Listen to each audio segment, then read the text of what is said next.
escrito un libro que se llama Nosotros, la revolución desde el corazón. Y quiero contaros antes que nada, bueno, no voy a contar exactamente todo el libro porque no tendría sentido, va a ser relativamente corta, pero antes que nada me gustaría explicaros el porqué, ¿no? El motivo de por qué lo he escrito. Tengo la sensación de que ha llegado el momento de sacar a la luz aspectos básicos de nuestra conducta, ¿no? como raza humana. Y digo raza no en el sentido sectorial, ¿no? Sino en comparación con otras razas del universo. Pero ese tema de las razas del universo y de dónde venimos y tal, lo he dejado para el segundo libro que ya estoy escribiendo, voy por la mitad.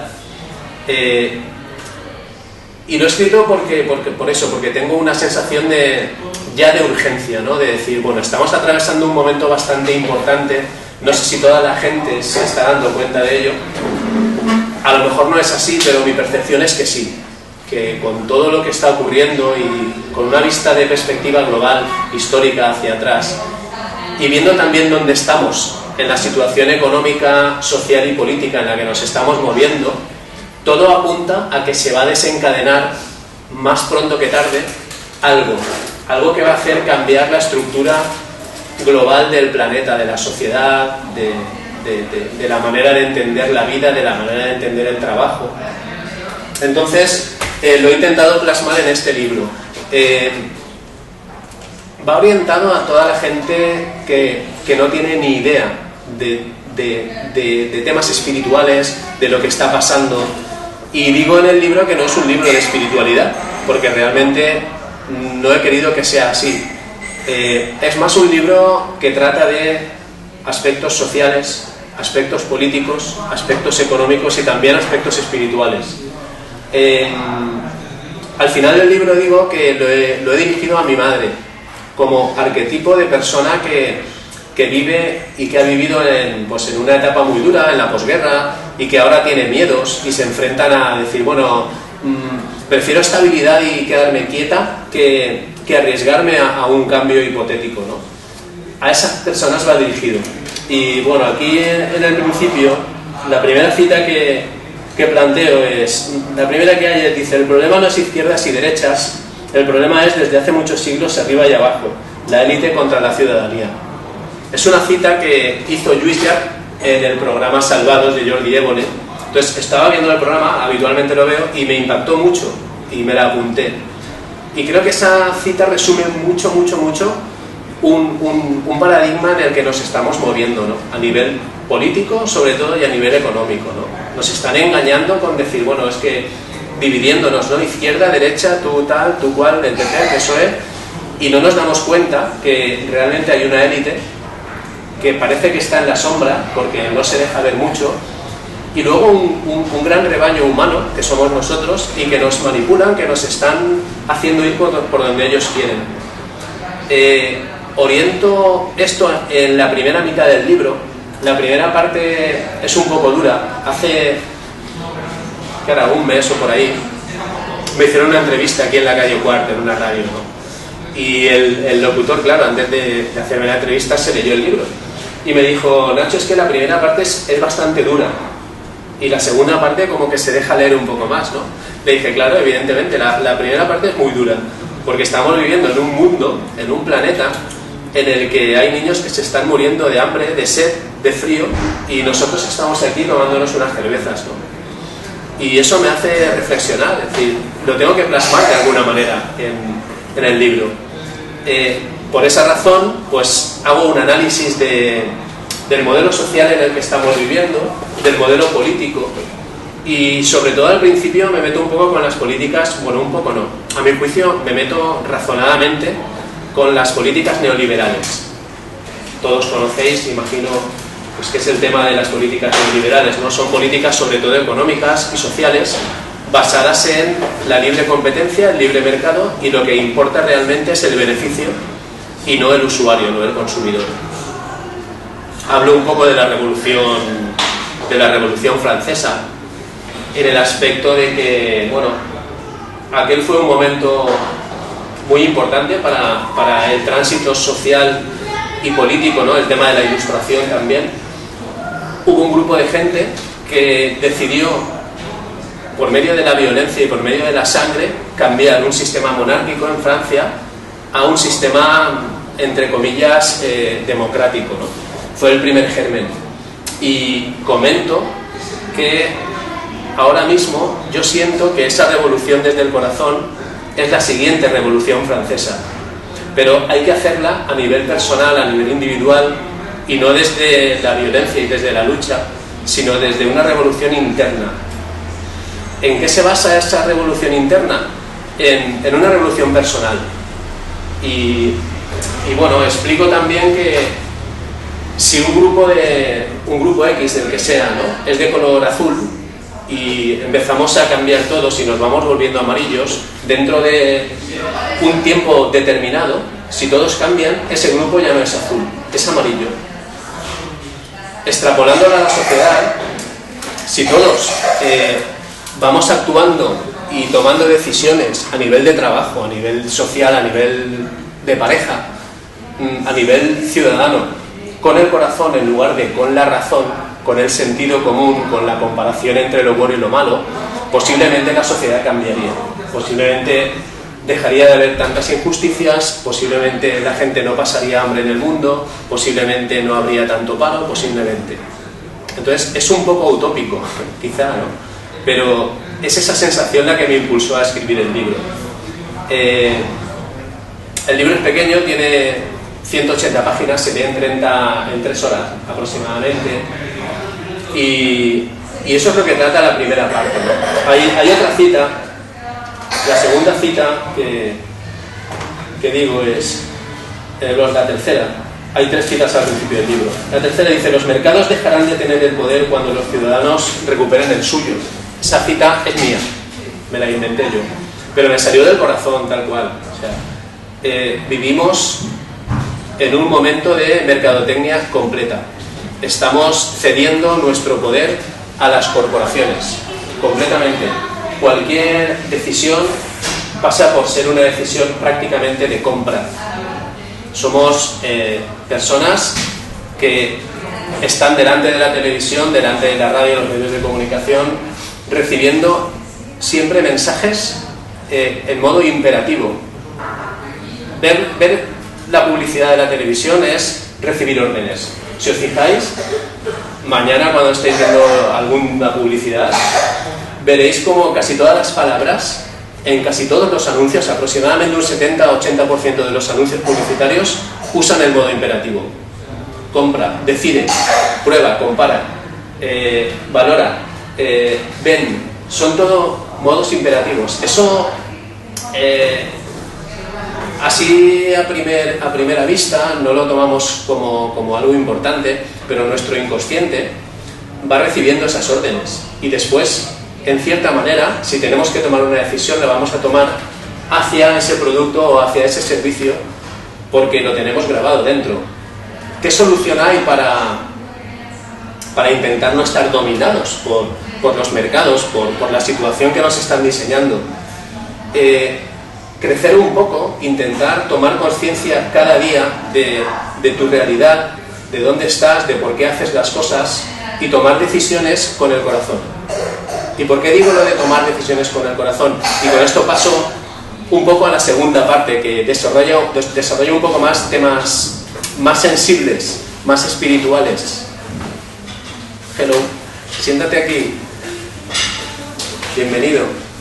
Interrumpo porque es mi presentación y tú eres mi amigo. Me alegro de verte. Entonces, ¿por qué hablo en la segunda parte de temas espirituales?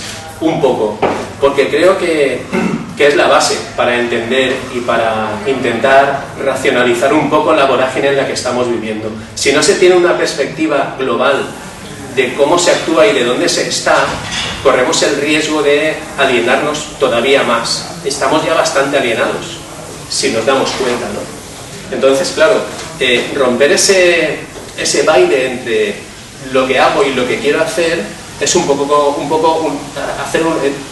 crear una toma de conciencia. Hola, Jaume. ¿Cuándo tens? En la segunda parte del libro, bueno, me voy al índice y os hablo, por ejemplo, hay un capítulo hacia mitad, que es donde empieza la segunda parte, que se llama la Matrix nuestra de cada día. Es lo que os he comentado un poco de decir, la Matrix como comparación de la película de Keanu Reeves y los hermanos Wachowski, lo cito ahí con todo, la película Matrix, que todos me imagino que habréis visto o habréis oído nombrar, pues un poco esa reproducción de la película es una abstracción en la que creo que acertaron de lleno con lo que realmente estamos viviendo aquí sin darnos cuenta, que es, por un lado, la absorción de los mercados y de las grandes corporaciones hacia nuestra figura de consumidor, de rebaño humano, entre comillas, sin ser despectivo, y ese punto de conciencia, ¿no? de salir de ahí. Entonces, ¿cómo vivimos en la Matrix, ¿no? La Matrix es, me levanto, tengo unas deudas que pagar, por eso necesito trabajar, por eso trabajo como todo lo que puedo, generalmente dependiendo de otra persona que me paga y a la que yo le estoy alquilando mi fuerza de trabajo.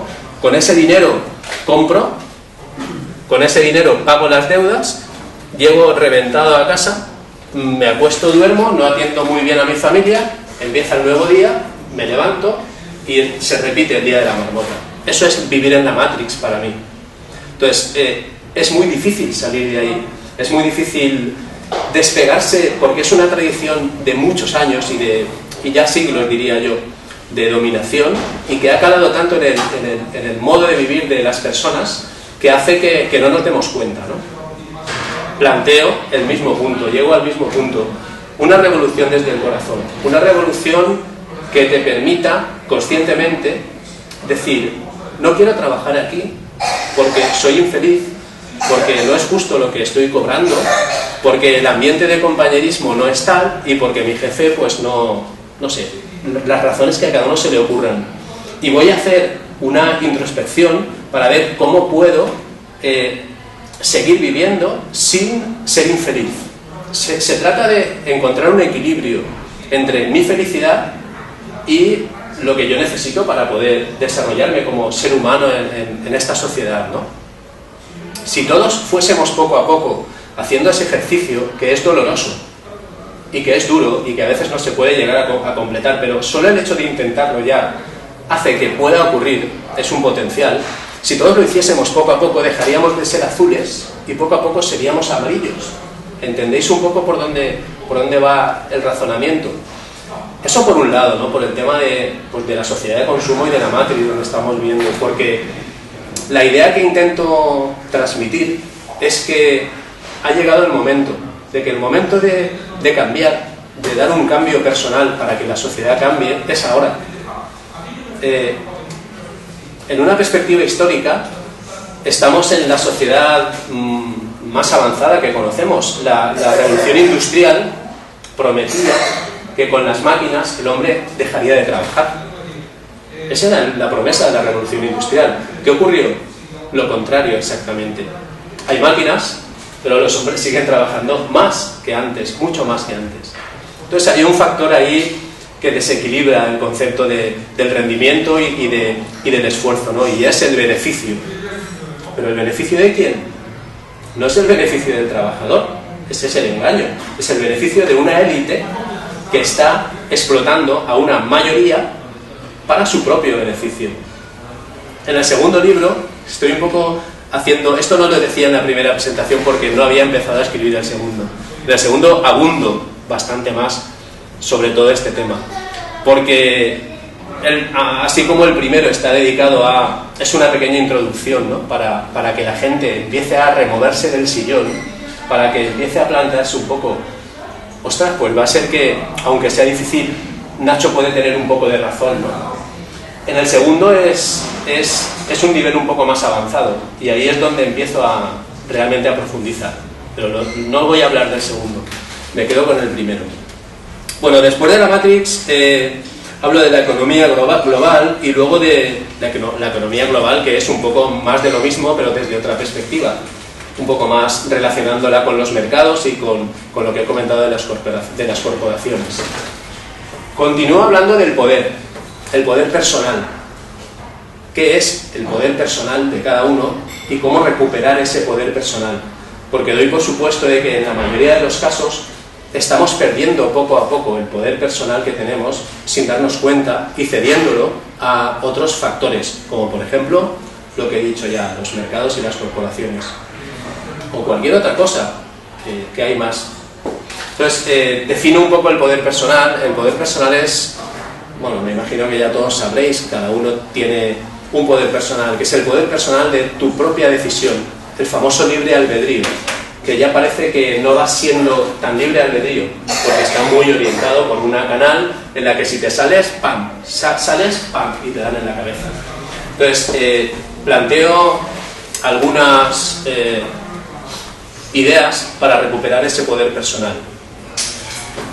Una de ellas es la meditación, pero no como disciplina yógica de decir, bueno, yo voy a tal, voy a hacerme vegetariano o vegano, mucho mejor porque se sufre más, y voy a hacer todos los días a las 6 de la mañana meditación 2 horas. No se trata de eso, se trata de mantener un estado de conciencia con ese mejor, me gusta más, todo el día.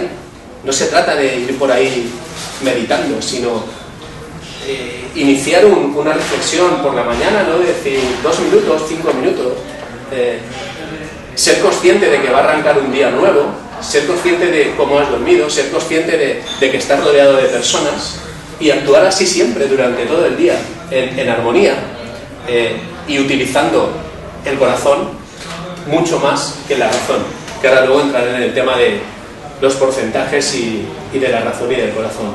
Esa es una manera de recuperar el poder que propongo, y propongo una meditación muy básica, ¿no? Que es decir, bueno, suponiendo que me estoy dirigiendo a personas que no saben nada del tema y que nunca han meditado, propongo cerrar los ojos, ponerse en un lugar cómodo, sentado, tumbado, como no importa, cerrar los ojos y contar del 1 al 30 tranquilamente, respirando. Haces unas respiraciones, cierras los ojos y mentalmente 1, 2, 3, intentando ver esos números en tu pantalla mental que todos podemos llegar a tener.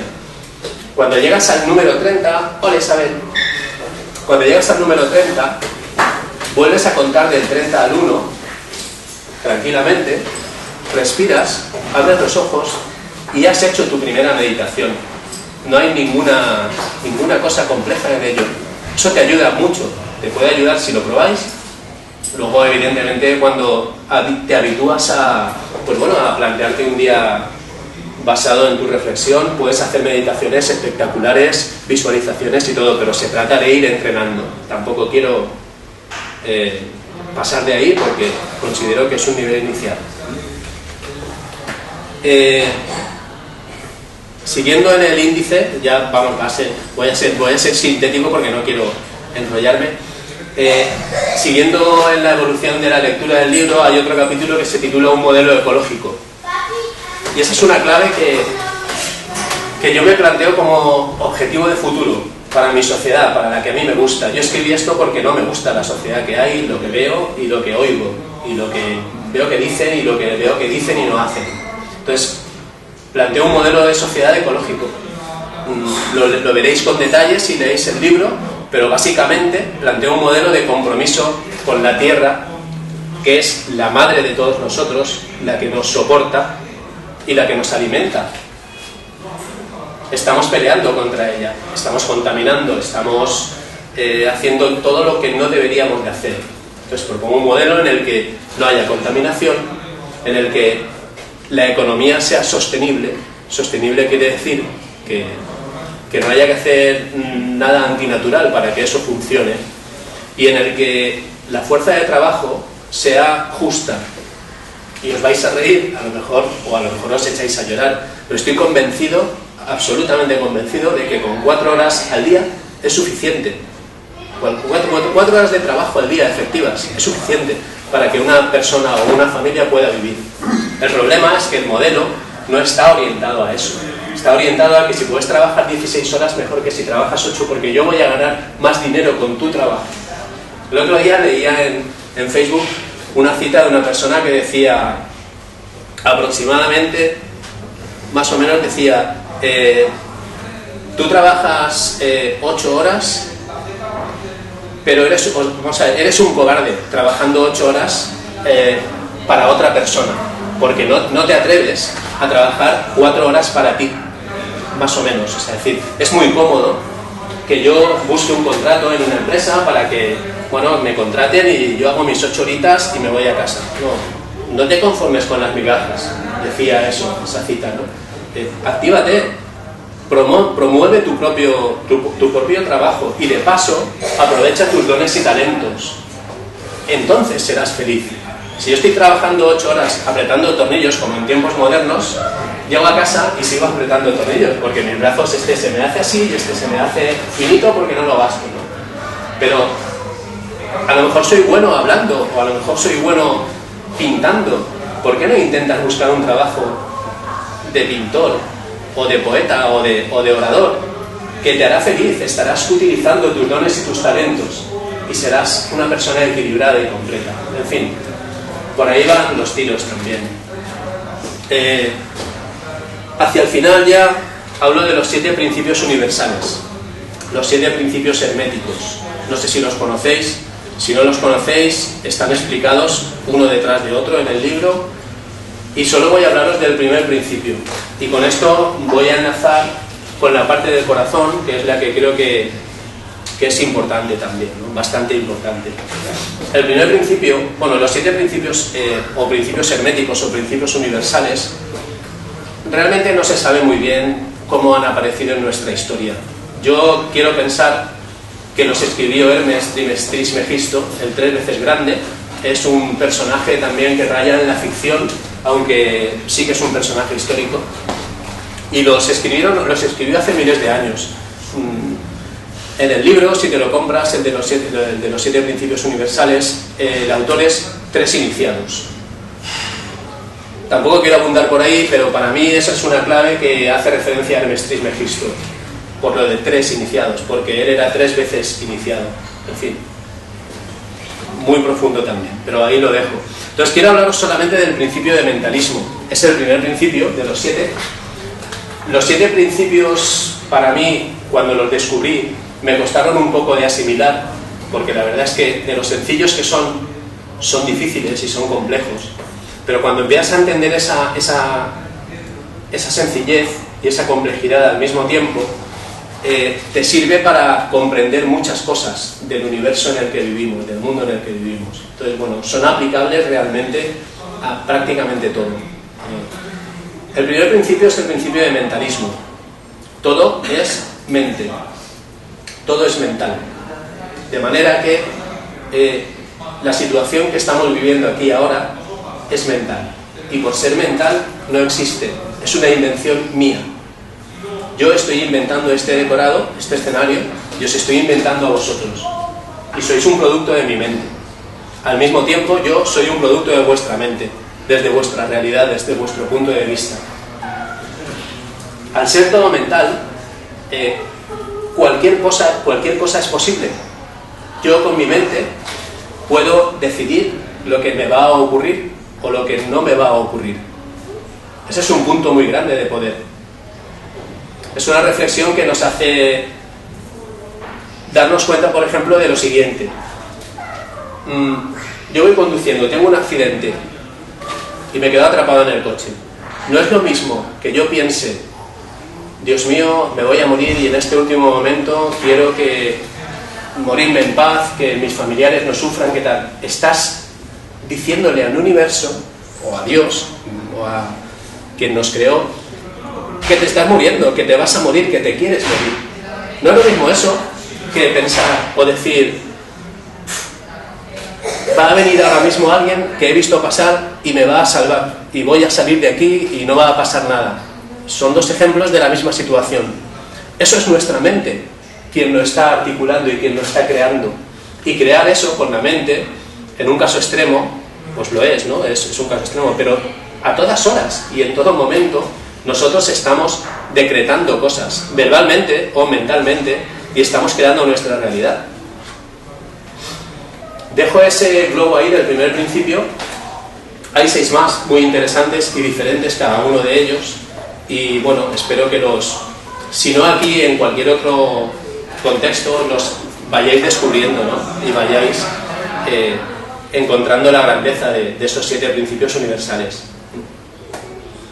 Al hilo de los 7 principios quiero haceros una pequeña demostración, un pequeño juego. Me lo he traído, la otra vez lo hice y la gente se divirtió. Aprovechando el principio del mentalismo, claro, una cosa es la mente y otra cosa es los 5 sentidos con los que nosotros juzgamos y valoramos la realidad. Yo tengo vista, oído, olfato, gusto y tacto. Y con eso, bueno, realmente con la vista, que es el 80% de mi percepción es visual, el resto es oído, gusto, tacto y olfato. Con la vista yo valoro mi entorno y lo evalúo y juzgo, me siento seguro, no me siento seguro, tomo decisiones. Pero los 5 sentidos nos engañan siempre, completamente. ¿Por qué?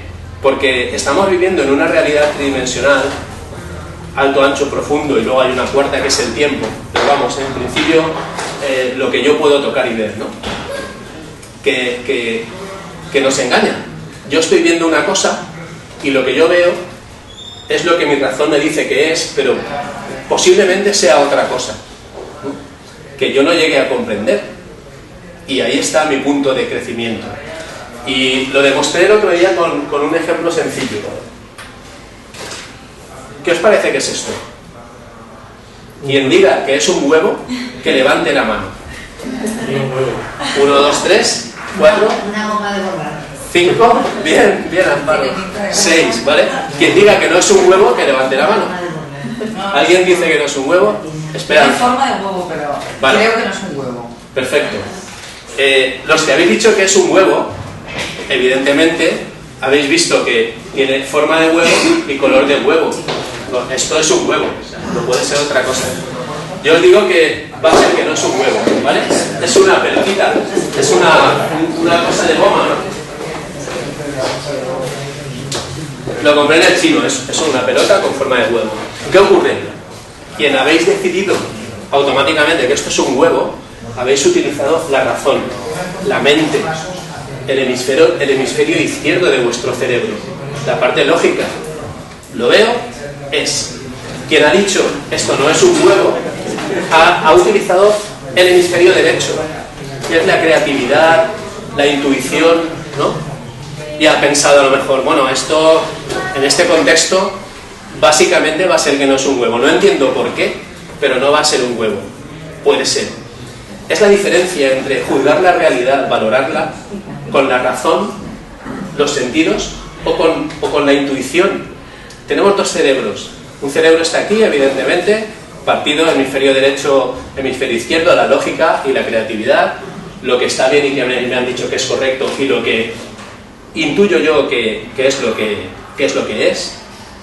Y tenemos otro cerebro que está aquí, que es el corazón.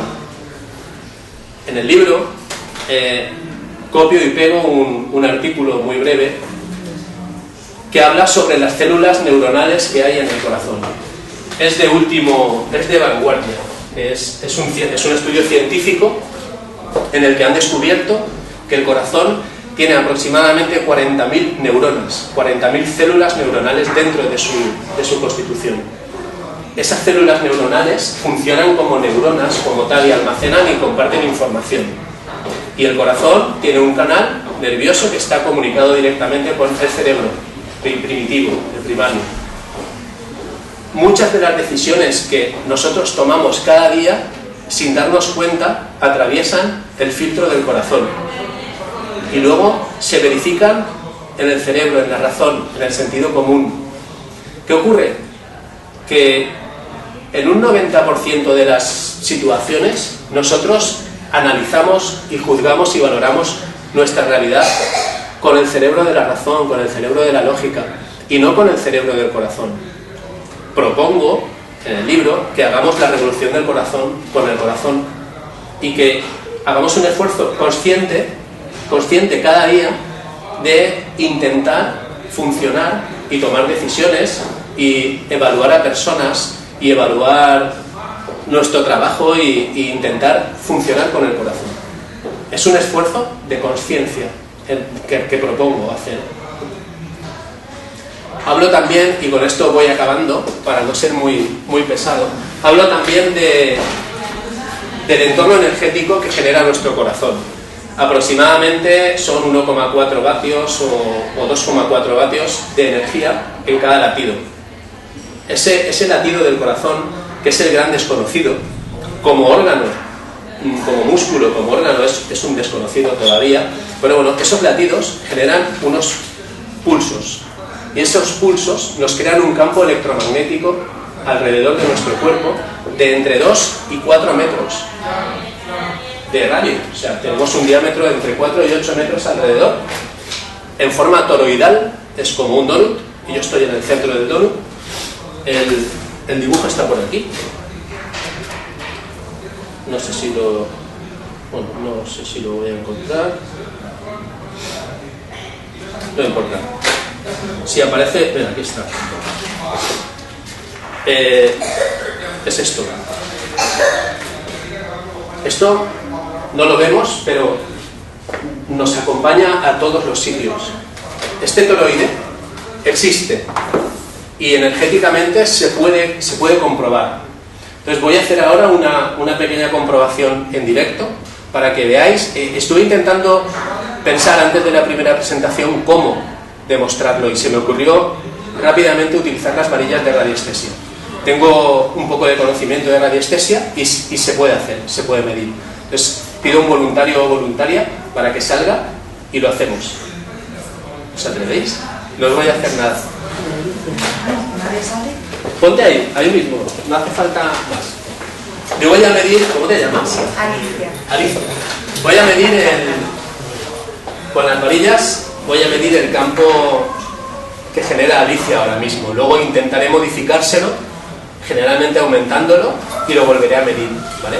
Las varillas funcionan muy sencillo. Yo me coloco a esta distancia y cuando las varillas se crucen, indicará que han detectado el inicio de su campo electromagnético, de su campo generado por su corazón, ¿vale? Por ella misma.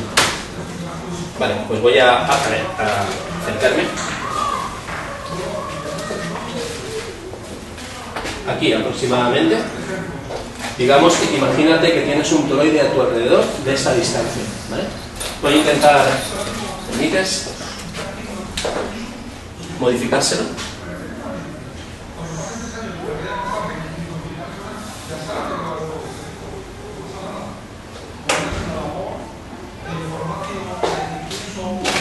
Y voy a medirlo otra vez.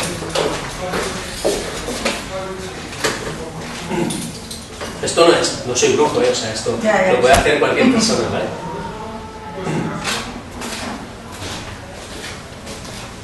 Bien. El doble. Era por ahí, ahora es por aquí, ¿vale? Imaginaros esa potencia energética que tenemos nosotros. Ya está, gracias. Esa potencia energética que tenemos nosotros, cuando yo estoy aquí, estoy interactuando con María, con Miguel, con Jaume, con Javier, con todos, pero no nos damos cuenta. Esa energía a mí me influye la tuya o la tuya y a ti te influye la mía. Esa energía la genera básicamente nuestro corazón. Son emociones, somos energía, ¿vale? Y es lo que tenemos que cuidar y lo que deberíamos de potenciar para realmente ejercer nuestra responsabilidad aquí en el planeta, como raza humana. Tenemos responsabilidades, tenemos que ser felices, tenemos que cuidar nuestro entorno. Acabo con un razonamiento más. No sé si conocéis a Nassim Haramein, es un físico hawaiano, americano. El tío parece que esté loco, pero a mí me encaja todo lo que dice. Él ha descubierto, ahora mismo está desarrollando una teoría que calculo que dentro de unos años podrá presentar ya a la comunidad científica sobre el vacío, la teoría del vacío y la energía toroidal. Es muy complejo, pero relaciona directamente con lo que quiero contaros ahora, y es acerca del átomo. Nosotros somos materia física. En este planeta, el carbono, ¿vale? Todo está basado en el carbono. Tenemos materia. La materia está formada por átomos. El átomo tiene un núcleo y tiene electrones alrededor girando, ¿vale? Y eso es lo que nos forma a nosotros. Eso es lo que dice la ciencia. ¿Sabéis la cantidad de materia que tiene un átomo? Yo lo he mirado, tiene el 0,001% de materia, el átomo. ¿Qué pasa con el otro 99,999%? Es espacio vacío. Entre el núcleo del átomo y la primera órbita cercana hay una distancia espectacularmente grande de espacio vacío. No hay nada. Con lo cual, si sigues el hilo del razonamiento, ¿por qué estamos formados nosotros? Por espacio vacío, por lógica, ¿no? Si estamos formados por átomos y el átomo es en un 99,999% espacio vacío, somos espacio vacío. Pero ¿qué ocurre? Yo interactúo con esta mesa y no de espacio vacío nada. Entonces, vinculando eso con el primer principio de mentalismo, os dejo ahí una patata caliente para que vayáis intentando descubrir qué ocurre con ello.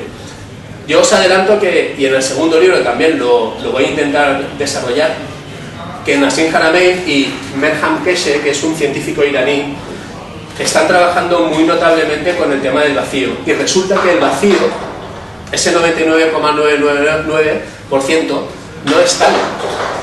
Es vacío porque nosotros, desde nuestra percepción corporal, no detectamos nada. Pero ahí está todo. No es una locura. Si yo no veo algo, no quiere decir que eso no exista. Entonces están sacando energía del vacío. De hecho hay unos generadores ya que se pueden comprar por 500 euros en la web de Merham, que es que generan un volumen de energía de 2 kilovatios de forma indefinida. Energía del vacío, del punto cero, ahí está. Y eso está ahí funcionando. ¿Qué ocurre? Que cantidad de empresas, cantidad de industrias, todas, básicamente, pues, quizá hasta suiciden al señor Keshe, accidentalmente. Pero bueno, ya ha tenido amenazas de muerte. En fin, lo dejamos ahí para otra ocasión. Como veis, pues bueno, un poco he intentado plasmar aquí una serie de ideas durante un año que estuve escribiéndolo y al final, pues aparte, antes de los agradecimientos, pues acabo con una cita de un señor que se llama Miguel de Cervantes, que para acabar pues os la quiero leer porque es muy cortita, y dice así: la libertad, Sancho, es uno de los más preciosos dones que a los hombres dieron los cielos. Con ella no pueden igualarse los tesoros que encierran la tierra y el mar. Por la libertad, así como por la honra, se puede y debe aventurar la vida. Miguel de Cervantes. Entonces, bueno, me pareció que en aquella época, en el siglo XVII, un señor ya hablara de estos conceptos, pues como un buen broche, ¿no? Y eso es...